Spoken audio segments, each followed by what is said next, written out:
11 seconds remaining. One last rush perhaps for the Flyers. Giroux to Hartnell. To Giroux. Giroux holds all the way across. Prager scores! 2.1 seconds remaining and the Flyers are on top.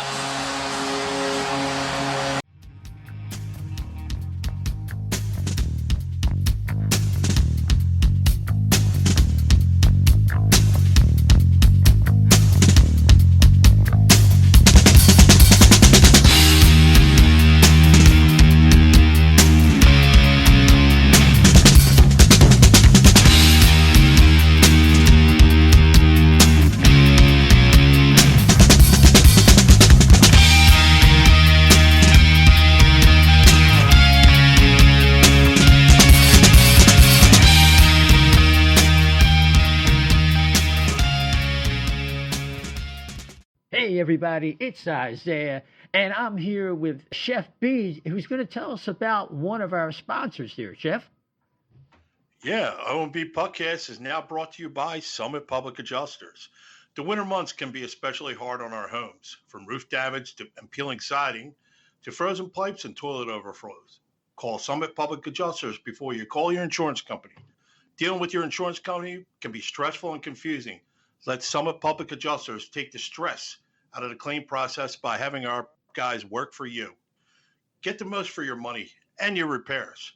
The next time the big snow or the rain leaves you with some home damage, contact us for a free consultation. Summit Public Adjusters are licensed in Pennsylvania and New Jersey. Learn more at summitpublicadjusters.com or call 215-752-0560. Just tell them that the chef sent you. Yeah, what was that number again, Chef? 215-752-0560. That's terrific. All right, we're going to carry on with the rest of our show. And we are back. It is Isaiah. Welcome to the O&B Puckcast episode number 174. And the Flyers are 2-2-2 since our last show. They're 21-21-9 at the All-Star break, which is right now. Their 51 points is only 10 points off of last year's pace, and there's 31 more games to play. And if my math is right, they're on a pace for about 82 points, which is hockey 500, which is such an improvement. And we're so happy, or maybe we're not. We'll talk about that. Let's introduce the panel before we get into some housekeeping. Always to my left, his name is Chef B. What's on your mind, man? I'm interested to see how each of us are taking, I guess, the epitome of mediocrity of what their record is and what this team is. It'll be interesting to see what each of us will say about what's going to happen later on. So should be a good show. Yes. And of course, the great Dan Silver. How are you, man?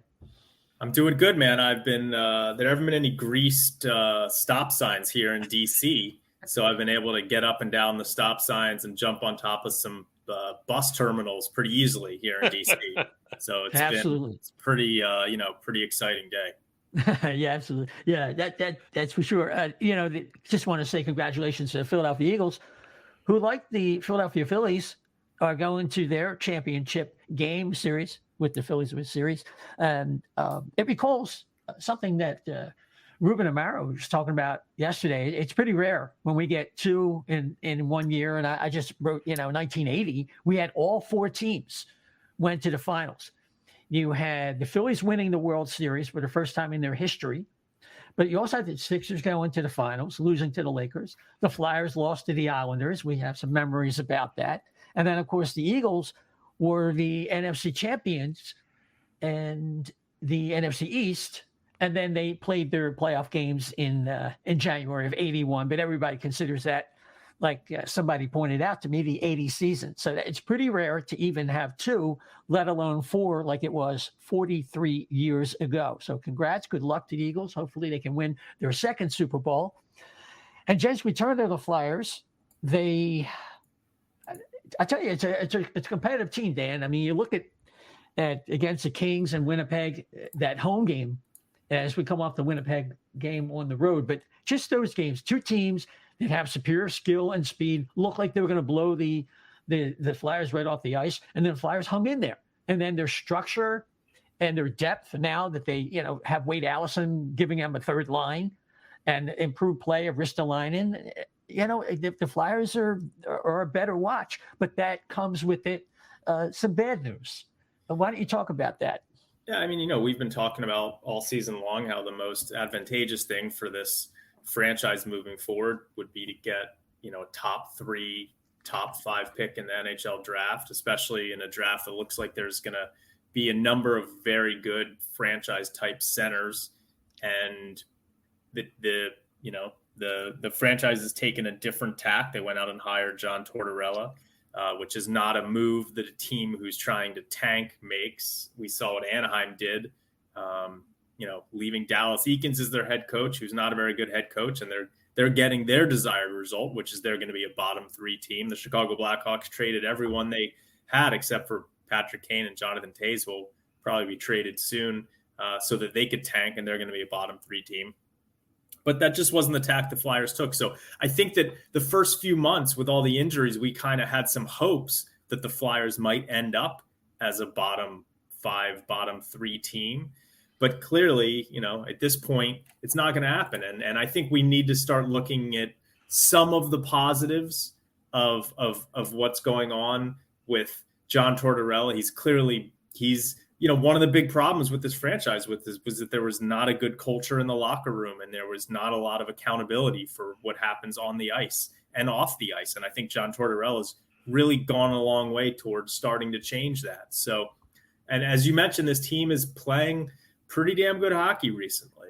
So I think we just kind of have to deal with reality, realize they're not going to have a top 5 pick unless they get very lucky. Looks like they'll probably be drafting anywhere between 8 and 12 at this point, barring some kind of luck or big change with the team, and kind of look at some of the positives. But yeah, there's reasons why people are upset about it. And we can, talk about that. And we can also look at some of the positives, because I do think that it's important to have a team that is fun to watch. And there are some guys that are fun to watch now. And so, positives and negatives. Yeah, there's no doubt. You look at where they're at. I mean, they are 10-4-2 in their last 16 games since December 29th. They're 6 points out of a playoff spot. I don't think they're going to make it for a couple different reasons. That the teams in front of them, and the fact that there's going to be some depletion with some of the free agents that they're more than likely, almost certainly, to rid themselves of, just because that's what they have to do. And coming off one of their best games of the year, Chef, a 4-0 shutout in Winnipeg. You might peg that, if you will, as their best game of the year. 40 saves for Carter Hart, many of which weren't of the challenging variety, but Carter Hart seems to specialize and play his best with a lot of work. The downside, Chef, also is that the guy they were kind of maybe rumored to move on from, Chuck Fletcher, who has made a lot of questionable moves and left himself open for a lot of scrutiny, appears to be secure as we go into a trade deadline. It's coming up on March the 3rd. What say you? Well, that's going to be the big question now, isn't it? Because if you look down, like all the questionable people that are not going to be here at the end of the season or at the trade deadline, you can go down the list. Is Hayes an asset? JVR, Provy, Braun, Bellows. There's some minor league players in there too who are coming up on expiring. Yeah, they're RFAs, but what in reality are you going to get for them if you're just shedding stuff? But more importantly, I don't even think that's it. Even if you can like throw Ristolainen in there and get some value for him, because I know, we've shed, just by the names I've said, we've shed some decent money. But what does the team look like next year? I mean, getting Sean Couturier back and what do you call it? Cam Atkinson, right? So you get these 2 guys back. Are they enough? Let's say you don't move half of what I said, but are they even enough? Just let me interject. A lot of people. Let me just. I think Charlie O'Connor was talking about that, and he was looking at the game score value added model from Don Lucian of the Athletic, and saying if you added those guys in, it would only be a few games. Yeah. So it would only translate to like maybe, I forget, it was like 6 to 8 points, even if that, right? So even if that's 90 points, Yep. that's not going to make the playoffs Exactly. in almost Exactly. in any year. Yeah, that's what I'm saying. It doesn't make you a contender. It doesn't make you a contender at all. So there's obviously a lot of other stuff that is going to have to play into this, whether or not what you pick up for in free agency. But if we hear that rarely works out to the team's advantage. That's a low percentage move. It's generally teams get better with what they have in the minors, and what we have in the minors are lacking a little bit here and there as well. So this whole process, I look at it and go, yay, I'm happy that this team is able to achieve what they are. I think you've got to be happy with Cam, York, Noah Cates, Tippett, Allison. I mean, you really got to be happy about all that they've produced. Hell, I'm even happy with the way the fourth line is playing with Brown and Laurier and McEwen, because they're a lot of times they're put out there in situations anymore, and they were able to shut down a lot of other teams. So it's hard to say. Yes, I want to see these younger players get rewarded, but also at the same time, I don't want to have to keep sitting in the middle here going, yeah, that's great that these young kids are doing great, but let's get them something to play with so that we're not stuck like this. Does that make sense? Well, of course, it's the argument here is that while the Flyers maybe in some game score models could stretch this thing to 88 or 90 points, it's clear when they play teams against like Boston and Toronto, they just can't even compete. The teams that move the puck quickly and show that kind of skill and can overwhelm the Flyers, they just can't compete. They're not in the same, they're not playing the same game. And what happens is you have a clear ceiling. The other issue, and Dan, I think this comes to the heart of it, is okay. What are the Flyers top management thinking moving ahead with Chuck Fletcher? Are they so worried about an optic of removing a guy they don't think they can do the job? If Charlie O'Connor talked about how they were really thinking about moving on a couple weeks ago before they went through that little stretch right around the holidays where they were losing and it wasn't really going too well. Well, is it just a short stretch of games change the whole organizational trajectory in terms of what they want to do with the front office and the mission statement of the team? I wish I had an answer for you. I mean, we talked about this a little bit last week. It seems like the front office and the ownership is being much more reactive as opposed to being proactive.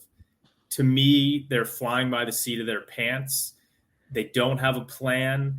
And this goes back, multiple years where it hasn't seemed like there's been a plan. So the fact that, they're basing their decision on whether or not Chuck Fletcher gets fired by which way the wind blows and not, based on a long-term plan is certainly very troubling. If they were close to firing him when they were going through a really bad stretch in December, and now because they've played well for 5 to 7 straight games, it's not on the table in the near future. Obviously that's a problem, but we don't know exactly what the situation is with the front office, with the direction they want to go with Chuck Fletcher. So, it's hard to, other than acknowledging that it certainly doesn't seem like there's a plan, which is disappointing. There's not a whole lot to try and figure it out by. I don't know if you guys saw, but the Vancouver Canucks just traded Bo Horvat, who's, a pretty damn good player. And the return was pretty low, actually. And Horvat's one of the guys who people thought might, bring a fairly big return. They got Anthony Beauvillier, Atu Radi, who's a mediocre prospect, and a protected 2023 first round pick, which I think is a lower,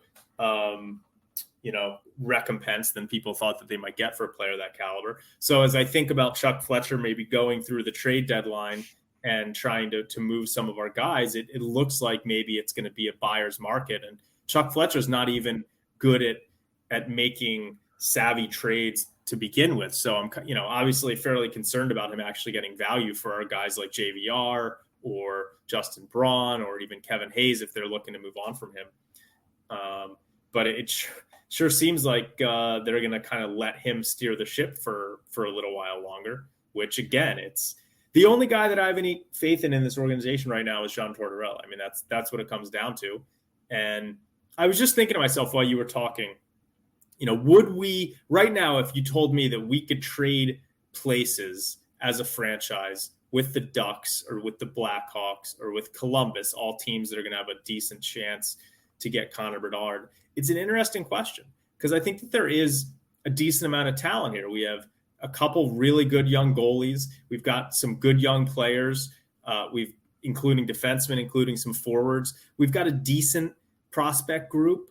I'm not sure, despite the fact that we're probably not going to have as good a chance as Bedard, if I would trade places with one of those franchises right now. I don't know. It's an interesting question. There's no good answers right now. But the fact is, even if we finished with the worst record in the league, there would still only be a 25% chance you get Bedard. So, it's a tough one. Yeah, it certainly is. The idea, though, is that the Flyers need to get a star. There's a couple of different ways to do that. They're both, the lowest percentage way is to say, well, we're going to get Connor Bedard, and then you end up like Buffalo in the McDavid year. They get Eichel, and that thing got off to a lousy start because Tim Murray's immature and showed his obvious disappointment in not getting McDavid. So that no matter what anybody says, to me, that got them off to a sour start. And Jack Eichel was a bit of a prima donna in the very beginning. So you can tank it and hope and pray and trust the process, or you can clear out a lot of cap and hope that a big free agent added to this core can make a difference in pushing them to a certain point. And then maybe you get a Pasternak level player by surprise in the 20s or a Kyle Connor type player in the teens, something. But the Flyers have a clear need for a number one center and a number one defenseman. And until they get at least one of those, and you can decide which one's more important, they're not going anywhere. So how do you do that? To me, you can't have a guy like Chuck Fletcher making those decisions. We had two general managers in a row, Ron Extall and now Chuck Fletcher, that just are not really good with transactions at the pro level. I like the Niskanen trade, and that whole offseason was pretty good, but he hasn't pulled off anything resembling a recce for Rico and Leclerc. I mean, just we need someone who can think outside the box and rearrange this thing so that the ascendancy is possible. But right now, they're just waiting for guys to get better, and Chuck just used John Tortorella, getting more out of this crew so far through 51 games that they played. And he's basically just keeping his job. And like you said, there's no real plan. So how do you get from point A to point B? It has to start with the top management. And it's really interesting. Someone I wanted to bring up, Chef, and Dan, you can chime in too. Now, Anthony Sanfilippo had a really interesting article this past week about the Old Boy Network that goes back to, I don't know, the first year of the Flyers' existence. I think Bud Poyle was their first GM. And you go from Bud Poyle through all these people, and he traces almost like 6 degrees of separation with Kevin Bacon, how all of these guys just get around. It's kind of like the State Department and the intelligence community in Washington. You can't get rid of some of these people. And they keep coming back in some incarnation or another where it's somebody's cousin or somebody's son. For years, Cliff Fletcher was a very prominent general manager. I thought he was I think he was in Toronto. I think he was the original GM of the Atlanta Flames back in the day when they came into the league. And now you have his son, who's an Ivy League graduate, who's proven he's a smart guy, he's a nice guy, but he's not going to take this team anywhere. So now Anthony, after years of saying he thought that was a little bit overrated, when he took a look at it, Chef, he saw that there is something to this idea that the Flyers really need to, sweep clean with a new broom, like you say. Yeah. Have said in the past. I've said that a couple times.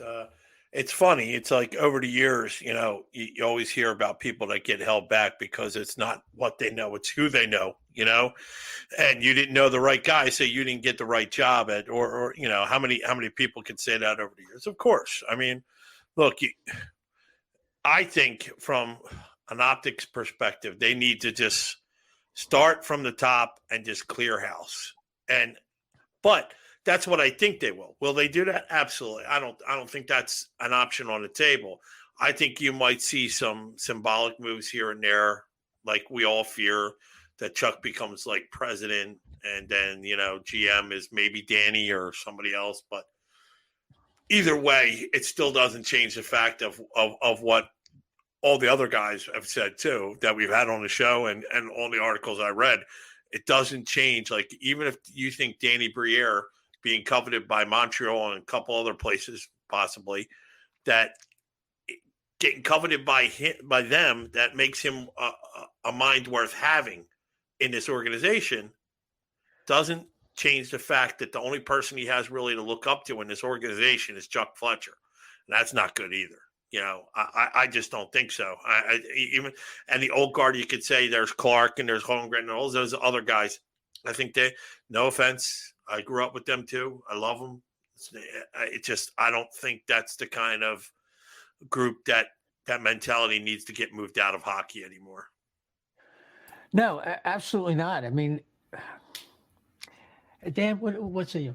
Well, so one thing I was thinking about, and I agree. I mean, the only way for this franchise to move forward in a different direction is to get rid of some of the old guard, the Holmgrens, the Clarks, get rid of their influence completely. And, I do think that, again, if it's going to happen, it probably starts with John Tortorella kind of seeing these things and recommending to ownership that these are some of the things that have to be done, right? I mean, clearly Tortorella's in this for the long haul if he wants to be.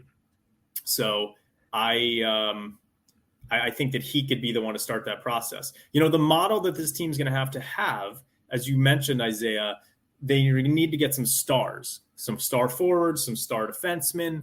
And the model they're going to have to look to emulate is the Bruins, right? Because if you look at the Bruins' best players, you've got Patrice Bergeron, who was taken in the second round, pick number 45. You've got Brad Marchand, who was taken in the third round, pick number 71. You've got David Pastrnak, who was taken in the late first round, pick number 25. Actually, I'd heard from some scouts that the Flyers, some Flyer scouts wanted them to take him over Sanheim, but right.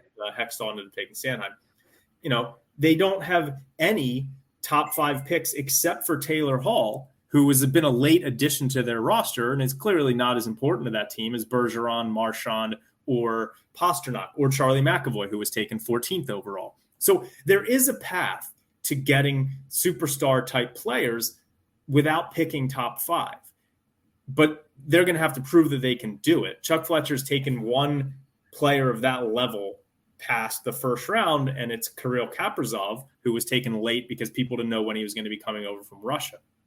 So that's what's going to happen. They're going to have to maybe maybe Cutter Gauthier, who they took number 5 last year, maybe he turns into that number 1 center. We don't know. He I'd have my doubts right now. I think he'll end up being a better winger, but you don't know. So that's what's going to have to happen, right? We've got Tortorella in place. We've got decent young core. We've got some good systems that are being in place. Now we're going to add some superstars, and we've got to give up on the hope that unless we get lucky, it's going to be Connor Bedard or Fantilli or Leo Carlson or Michkov, unless he falls big time.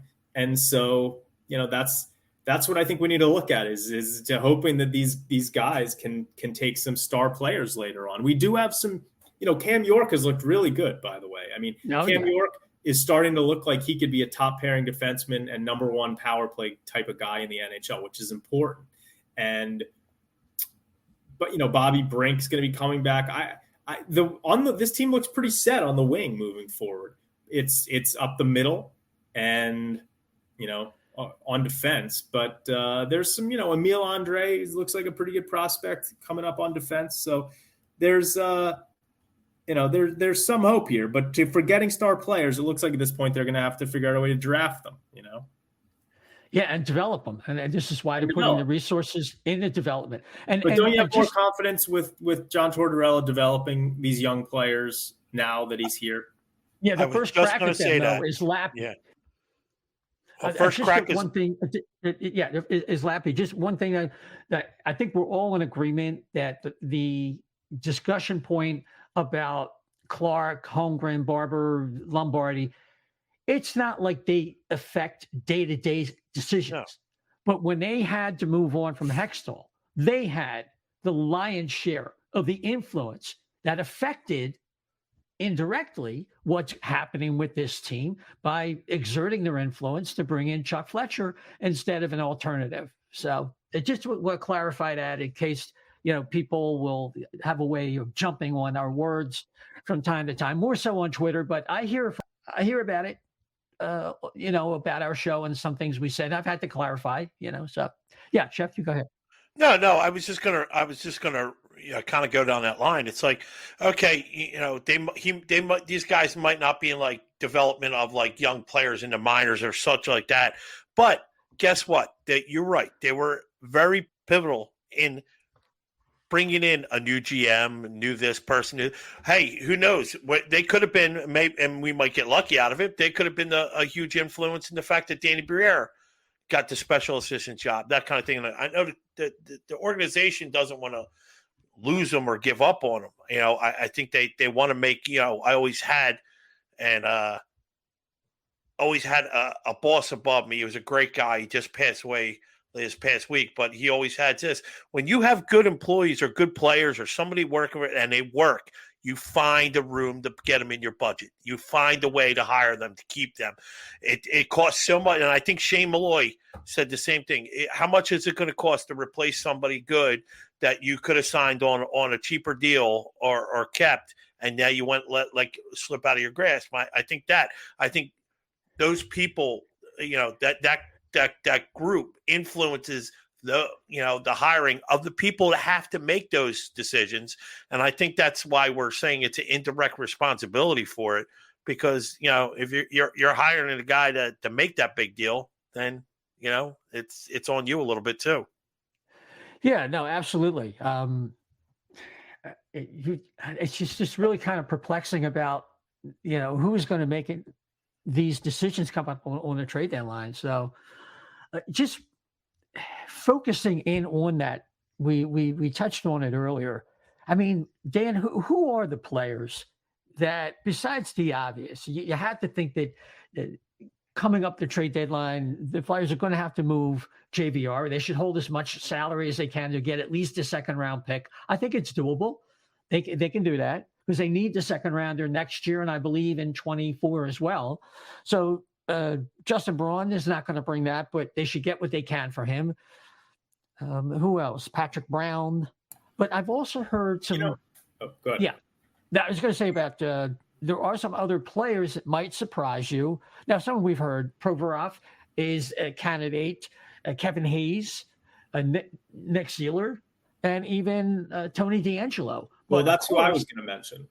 Some of these players will require a proactive GM, and he's never really made that kind of trade in season before. We're always hearing about how it's better to make a move like that and in the off season when you have more cap space and flexibility. I say, well, you have the opportunity. That's the key thing. If someone's calling you and you have the opportunity, you should be out there because everybody's a suitor, and it's a bit of a free fall in the off season, and then it becomes like musical chairs. You're stuck with players you wanted to move.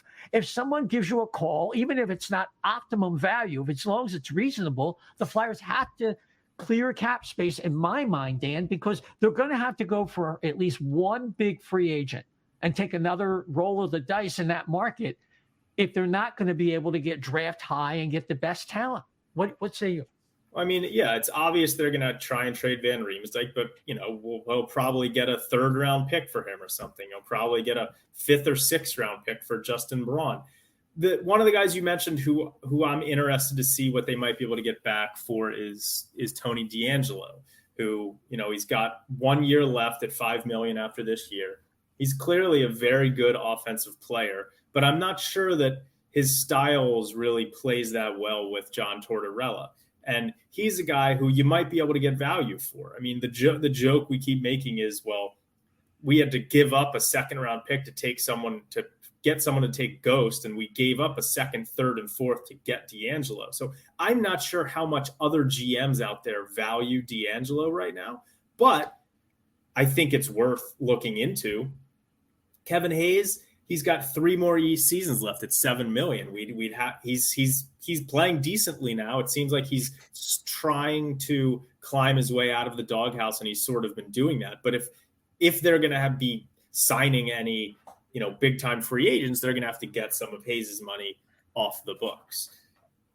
Provorov's a guy that we've talked about. Would leave such a huge hole trading him in terms of a minutes eater. He's got 3 seasons left at $7 million. And again, I think he's going to be a tough guy to trade because of what just happened with Pride Night. So, for me, I'd be looking. Again, though, you're talking about clearing money off the table. Well, JVR is going to be gone after this year anyway, so that doesn't really, do anything that we're not expecting. So it's really going to be DeAngelo and Hayes and maybe Provorov in terms of getting guys off the books, I would think. Yeah, but Tony D, I mean, for all his failings in the defensive zone, he's on a 50-point pace.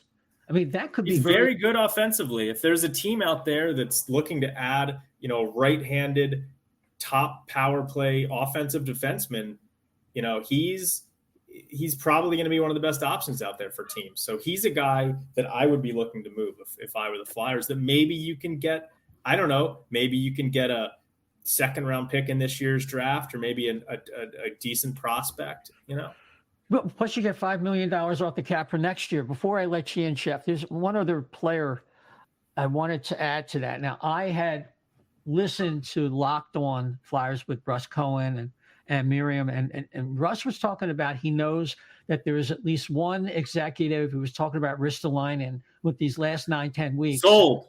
And the fact that he's for the first time in his career, he's playing at a certain level where his expected goals and shots against and all are actually really positive.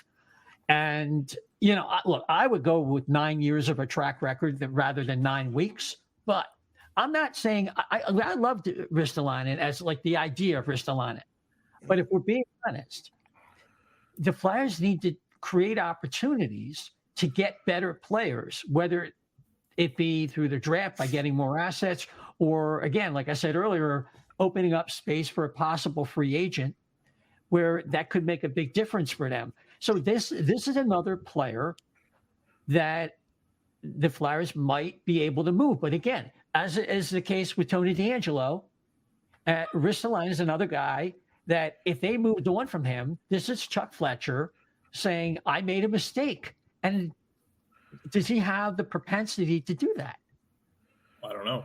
Well, I remember right when we hired him, one of the things that Charlie O'Connor wrote about when he was digging into who Chuck Fletcher is as GM was that one of his advantages that he talked about with Chuck Fletcher is that he tends to move on from his mistakes fairly quickly. Well, we'll see. Yeah. Well, that's what I was also going to bring up too. Like I had said that remember the reason why we got Ristolainen was because they thought they saw something in him. Well, obviously Torts has found that in him, and his play as late has been extraordinary. I mean, shelving a backhander on a breakaway on shorthanded. I mean, I was gonna hang there for a while anyway. But all funniness aside, with him, I don't think you're thinking he's like not going to admit a mistake. I don't think that's not even it. I think he could possibly move him because there's not many chances for you to pounce on when you're a GM, to pounce on something that you think you could possibly be on the wrong side of. But even so, if you think you can get something decent for Ristolainen, yeah, I'm not saying hey, that's a first for everything. It's a first for everything. I'm not saying he's going to do it. I remember saying at the beginning of the year with the cap going up and the possible, like I saw he was getting better. And I think I had even made a statement where he's long term, he's not a bad deal. If the cap goes up, his term on his contract, I can totally see if this team is crap at the trade deadline that he could move. I still think he could move. I think there's a chance of it.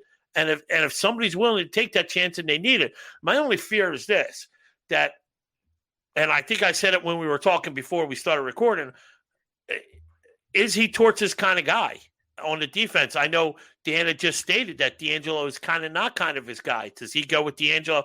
And if you have a chance to move Risto because the coach likes him, is he the only person that's playing with any like muscle on his D right now, except for say Sealer? What, and that would be my quandary. That is the question. That what is Tortorella's input going to be? You would think it would be fairly weighty. Yeah. But at the end of the day, the Flyers have to play some money ball here. We're still not sure what the cap is going to look like and how much flexibility they're going to have. They're expecting to have Atkinson back, Couturier back, and then some of the contracts kick in here. And I had it, cap friendly in front of me before. But, looking at that, they have to keep that in mind as well if they want to improve. This is why the opportunities to move on from Tony DeAngelo and possibly Ristolainen, in spite of like how some of these guys are playing, when you make a lot of mistakes and you have a clear lack in your lineup, you got to do something, and it might involve some sacrifices. But really, I mean, I come back to something that we have all agreed on. Is there really any player that you would hang up the phone on another GM if you were Chuck Fletcher for an offer? I would listen on anybody. Yeah. Dan? Yeah, no, of course. There's no one on this team who I wouldn't trade. I mean, their best player right now, non-goalie, is Travis Konechny. And, Charlie just wrote a really good article over at The Athletic about why the Flyers should be listening to offers for him. And above and beyond that, they should be trying to trade him, because he's signed for 2 more seasons. Teams would give you a haul for him the way that he's playing right now. And the question is will this team be cup contenders by the time that his contract's over? It's very questionable. So if they were serious about actually rebuilding, he's the guy that they would look to trade. They're not going to do it because John Tortorella really likes him, and they're just not going to do it. I think the optics of trading a guy like Konechny would be a little bit too much for them. But none of the forwards I would blush at all about trading. None of the defensemen, I would trade any of them for the right deal. And I would even trade Carter Hart. I mean, I talked about this a couple years ago, where the only way that this team is going to become a cup contender is by taking big risks that pay off. And what I said a year or so ago was, I thought that Samuel Ersson is a really good goalie prospect. I think that Alexei Kolosov is a really good young goalie prospect. He's over in Russia right now. And Ivan Fedotov at the time hadn't been arrested and sent to Siberia. I thought that he was a pretty good goalie prospect. So in my mind, you could get a ton of a return for Carter Hart. And then you just have to hope that one of these young kids is going to become a really good goalie. And that's taking a big risk, right? You're trading Carter Hart at the top of his value as a 24-year-old. To the Oilers, right? Yeah, because you could potentially get a huge return for him, and then maybe one of these young kids becomes as good as him. So they have to take risks. No one's off the table. Absolutely. I agree. I mean, I mentioned passing like last year at some point that whatever Carter Hart is and will be, if you send him in a deal where they somehow ended up with Draisaitl, and that was back when Couturier was healthy. I think I mentioned that. Now I don't know how something like that could come together. But, I mean, Connor McDavid doesn't want to wait forever for them to get the kind of goaltending they need. He comes from Edmonton. His goalie coach is his personal goalie coach in the offseason, who he consults. Dustin, that's his name. But he was on our show, wasn't he? No. Vancouver. We had Kevin. Kevin. Yeah. Kevin Woodley. No, but I mean, Dustin Schwartz. Yeah, so it's the first place I think of, because they're the team that really hasn't needed a goalie for almost as long as the Flyers did. But Dan's right. I mean, they have some goaltending prospects like they haven't had since the days of Pelle Lindbergh and Yeah. Bob Froh and Ron Hextall. That was like the big three that they had in the organization in the 80s. And of course, Pelle had the first shot. And then you had a little bit of a run there. If you don't have a clear path and you don't really have a plan, and you're going to go with like a Jim Rutherford approach, if you will, to try and get better, then it will involve taking a risk and making some splashy trades. And we just saw one by Lou Lamoriello with Bo Horvat for Beauvillier and that what's his Dan? His name Rade. Yeah, Atu Radi. He's the number one prospect right now for the Islanders, who have, one of the worst farm systems in the league right now. But he's a decent prospect. I mean, it's a decent return. It's a pretty good trade on both sides, actually. The more that I look at it. Yeah. Chef. Well, okay. Well, first thing, everybody forgets like what we gave up for Lindros all those years ago. So there was a lot in there, and I think that what Dan said, you got to take those big chances like that, and I believe that that's true. I just think that if you get like any chance you get at this point to move somebody, move term, move something, because you're not. Let's face it, they're not going to set up this team for success at the trade deadline, and they're probably not going to do it the day before the draft either. Or free agency. It's a work in progress. So everybody's got to you got to look at it and go, this isn't like the old days of hockey when you can move 5 players for one player and maybe a couple of prospects down the line. Those days are almost gone, I think. So, I mean, you could definitely see some kind of hockey trade coming at the trade deadline, but even those are rare anymore too. So anymore, it seems to be free agency, and that's a big swing. That could be a big swing and a miss too. So I think it's got to be done in steps, because I don't think there's a one trade or one all season move or 2 moves, as a matter of fact, 3 moves to make this team a better team again. Yeah, but you could start checking boxes, and that's what I've been waiting for that for a couple of years now. Like that off season that we had a couple of years ago, I didn't understand after their 20 season. But Speaking of which, Isaiah, checking boxes. Okay, the first box you would check would be the GM, correct? Well, yeah. Is he working away? All right. Second box, I would sit there and say, because there was a big stir about it, and there's still a big stir about it right now. The coach, you have your NHL coach. That's good. Are you happy with the development of the Phantoms right now? Well, if you do some inventory, most of the guys are doing well. I'm not a Lappy guy per se, but exactly, and that's where I was going with it. How do you feel? Zayd Wisdom has definitely taken a step back, but that still could be a fallout from the injury. Who else? Brink has just come back, so it's hard to say.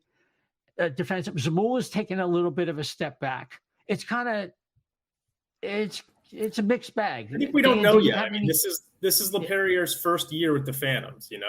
I think that most people kind of don't have a lot of belief in him and think that maybe he's not the most intelligent coach that would be geared towards helping skilled players. But I think it's a little early to make definitive judgments based on what he's done so far. Okay, they could use a GM. I think that would be a nice, like Shane said. It's kind of silly. I don't know what they're doing organizationally. It's kind of like they still don't get it in that respect. But just an update: Zach McEwen got in a fight in the Minnesota game. They had 4 fights that night, just like a return to the 70s and 80s. He's had 5 weeks. He needed surgery as a broken jaw, and that certainly is a risk all these guys take. Also, in a fight that night was Wade Allison. He didn't get injured doing that, but he took the shot in the Minnesota game. A shot, yeah, right behind the knee. And we're not really even sure what happened. It looked very painful. There's not a lot of padding there. Supposedly, he could have played versus Winnipeg, but they held him out knowing they had a week. That's the last I heard. I've heard some people say, no, it's worse than that. I don't know. And the big up to Kiefer Bellows, by the way, for coming in that Winnipeg game. And before he got that goal, which is a real rocket, I mean, that is his strength, his shot. But he was noticeable out there. He was on a certain line, and he played well with those guys. A little bit of crash and bang. You noticed him out there, And it was good to see him pop one. And, he had not played in like a month or something Yeah. crazy. So good on him for that. Zach McEwen's going to go out, and you think that Bello is going to get the first shot. A guy I've noticed a lot, Dan, and he hasn't clicked yet at the NHL level, but the AHL, he always seems to be hooking up with guys behind the net, near the net. He's just a really good passer right around that slot area is Ollie Lixell. He's got this speed. He's got some skill. It just hasn't quite translated. He gets a little bit lost at the NHL level, but I kind of like the profile of the player. Do you think he's going to break through at some point? So Lixell, I mean, he's 23 years old at this point. Like you mentioned, he's been pretty good with the Phantoms. I mean, he's averaging a point a game, and he was good in the Swedish Hockey League. He's a guy that has really good he's got really good east-west speed. He's sort of like, always when I watch him, he reminds me a little bit of one of those stick figures in the ice hockey game where you spin the sticks around and they go back and forth. I had one of those. Yeah, he's Lixell's kind of like a speedy winger who has got good vision and he can finish a little bit. I think there's still a reasonable chance that he could become a solid, let's say, third line NHL winger. Of course, that position is one that the Flyers are pretty strong at.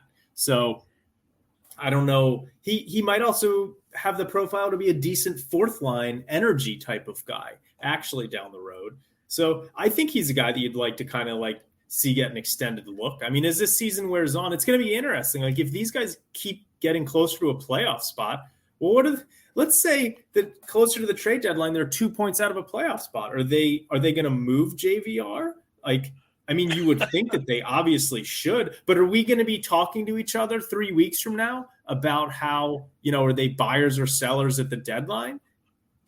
I don't see that. To me, I think they're going to hold enough salary with JVR that they could get a second round pick. That has to be the goal.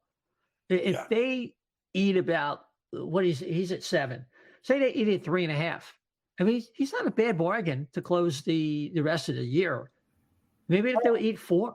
I mean, I'm assuming you can't eat 4. You can only eat 50%. Oh, that's right, 50%. So I'm guessing that they will definitely eat $3.5 million on him because it doesn't matter. They're not going to have to hold anything more after this year. Yeah, I would think that like a playoff team would maybe give up a pick in the end of the second round, for JVR. It's possible. But we've got Chuck Fletcher, behind the wheel. So who knows what will happen. I definitely think that even if you're 2 points out, even if you're 2 points out of a playoff spot, I think you still trade them. I think you've proven with your coach and like by plugging people in here and his system and the work ethic that has been this team all season, I just think that you can just rotate somebody up for the next 2. And if you make the playoffs, God forbid, I can't even believe we're even saying this, but if you do make the playoffs, then it's a freaking bonus. And then you should be happy. And then you sit there and go, hey, guess what? And maybe that's a good thing. Because then you guess what? I guess the knack on this team is that it's not a destination place anymore. It used to be where players would want to come to Philadelphia, want to come here and play for Mr. Snyder and play for the team, play for the city and stuff like that. But now maybe that's faded to the wayside. If you were a free agent guy and you saw, oh, crap, they didn't really have anybody on that team, maybe if we can get a couple guys to go there in the off season, maybe I got to with Torts as a coach and his system, and you got Coots and Atkinson coming back. Do we have a shot? Are we a contender? Maybe not. But it's the look. It's the look of everything. You got to make it enticing. Yeah, I mean, Tortorella is as much a negative still as he is a positive in the eyes of some. But I think there's some of the research done by I think it was it Sean. Gentile or somebody from the Athletic was investigating what are the advantages, what are the most popular places to play, and Philadelphia came up like number 2 or 3. And part of the thing was they let you keep your jersey. The travel is among the lowest. That's a big deal for players. Yeah. I don't know why. I mean, that's like an automatic. If I'm the owner, like if that's what it takes, yeah, keep it. Go ahead. Enjoy that. Well, we've I been can't even wondering believe for that's an issue, but go ahead. Yeah. So, but also the travel. The travel is a big deal for guys. It's just not only the wear and tear, the time away from your family. The Flyers have one of the least amount of miles away, to travel, and That's least true. amount of time away as any team in the league. And it was something Chris Pronger really liked about playing in Philly.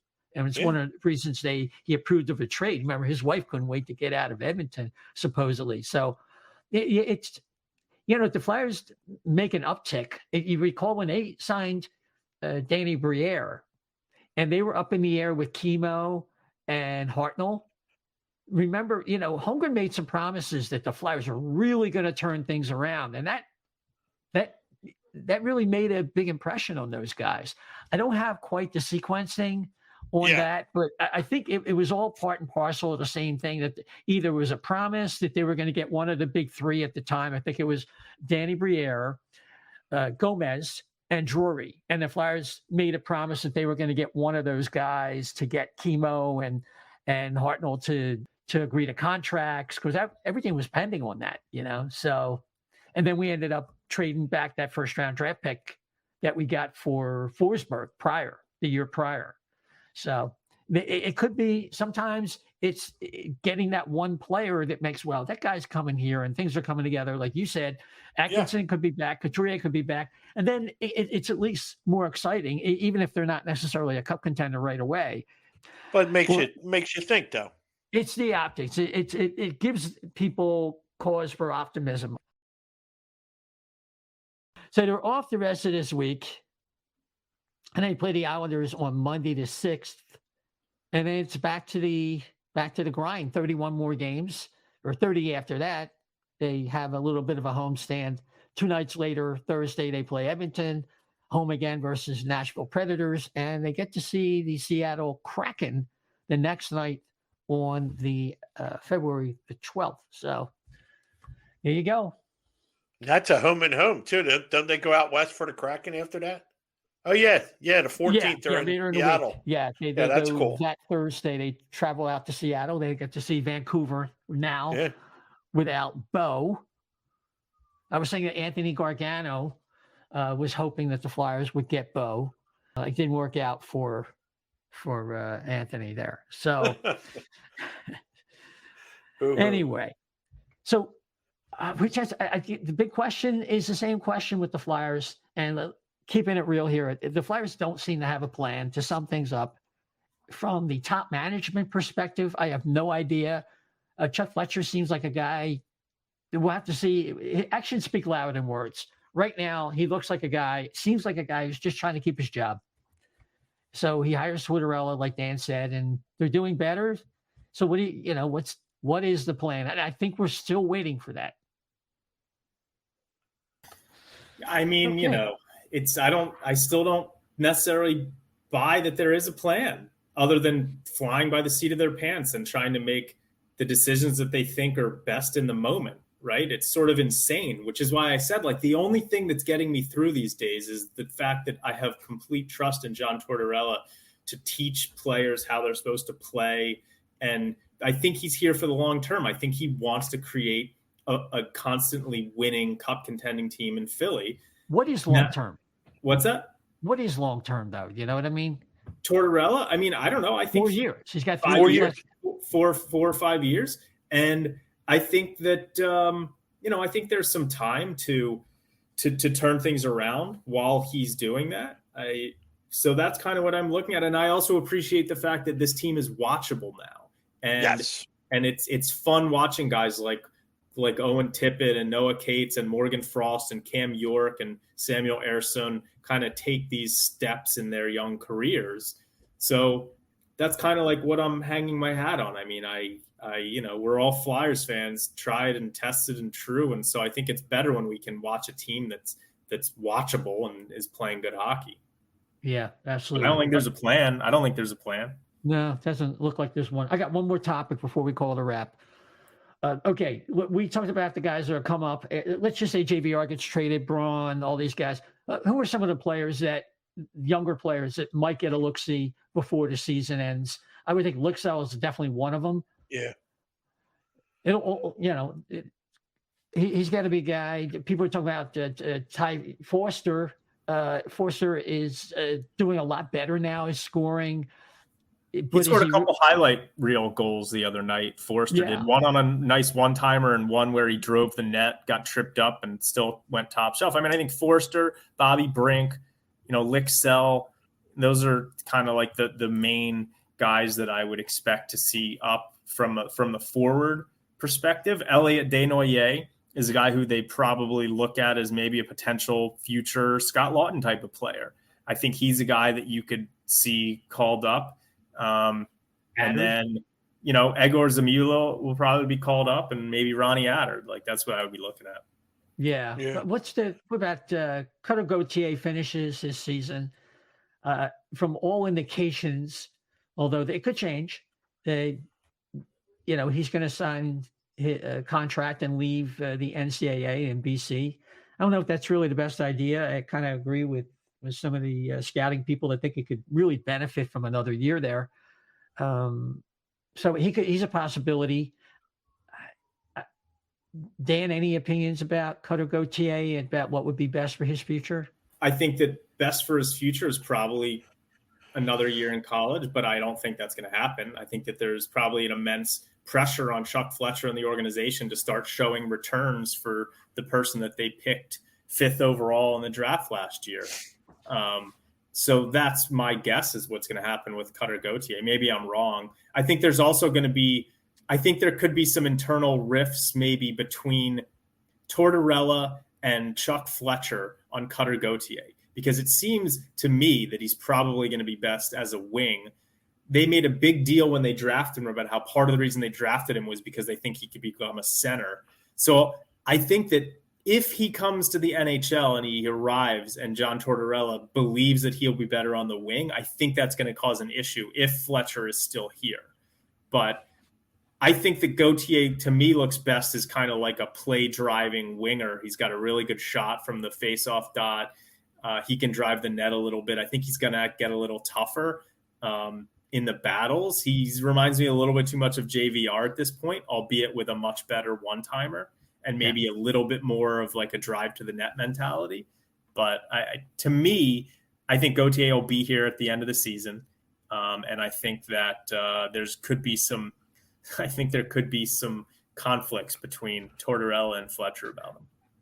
That's a good point. If it comes to that, they might choose, if it's okay with the player. And of course the player has says in NCAA, and they might want to put him at center in the AHL, and he might not want to do that. He might say, well, look, if I'm going to sign, at least I want a shot at the NHL. And that's where Dan's scenario, Chef, could come into play, because I see with Dan sees, I see what his coach right now, the guys he's playing for at BC, compared him to Cam Atkinson, a bigger, stronger Cam Atkinson. Huh. That's not a center. That's not bad. That's not a bad thing. That's a good player. I think I wouldn't mind that. But I think, and realistically, what I think would happen, what I think he signs at the end of the season, he comes and then he goes down to the AHL, and I think there'll be attempts to make him at a center. I don't know if it'll stick. We'll see, because I think it might have been Dan like 3 or 4 episodes ago or something where he said, look, he's just going to get frustrated. Torts is going to get frustrated if you give me a kid that can't play center to come up, and I don't want him to get frustrated. Send him right down, and that I think that's the best way to go about it. I think it's just let him season in the AHL for like a half a season. Yeah, we'll just have to see. I see what Dan sees like with this particular player, and I think it would be great if he could get a little stronger. And the best place to do it is the NCAA. We don't play as many games, and then he might get a little braver around the net, and that's a big concern of mine. But okay, we're going to call it a wrap right there. So, Dan, why don't you give us your social media contacts and any final thoughts you might have? Yeah, so my social media contacts are at dsilver88 on Twitter. Throw me a follow. And as a heads up, I am going to be out of the country for a work trip from this coming Friday through most of the end of February. I'm going to have to try and find somewhere to watch the Eagles game in Sydney, Australia. So I'm guessing I'll be able to find somewhere. It's not a terrible time. It's like 10:30 in the morning, but so I'm going to be traveling quite a bit for work. So I'll be trying to keep in touch with what's going on with the Flyers, but don't know how many games I'll be able to watch. So hope everyone has a go Birds, and I hope everyone has a great next month. Oh, fantastic. Chef? Yeah, you can reach me at Chef to Left B, and go Eagles right now. That's my sole focus the next couple of weeks. But we will still be remembering to take a look at the Flyers. So you can reach me at Chef to Left B on Twitter. Thanks. Fantastic. You can catch me, Isaiah, ISAIAH_520 at Isaiah. Don't forget the _520. So we'll go from there. Catch us also on Twitter, the account at O&B Puck, at O&B Puck. So until next time, probably in about 10 days or so, everybody, take care.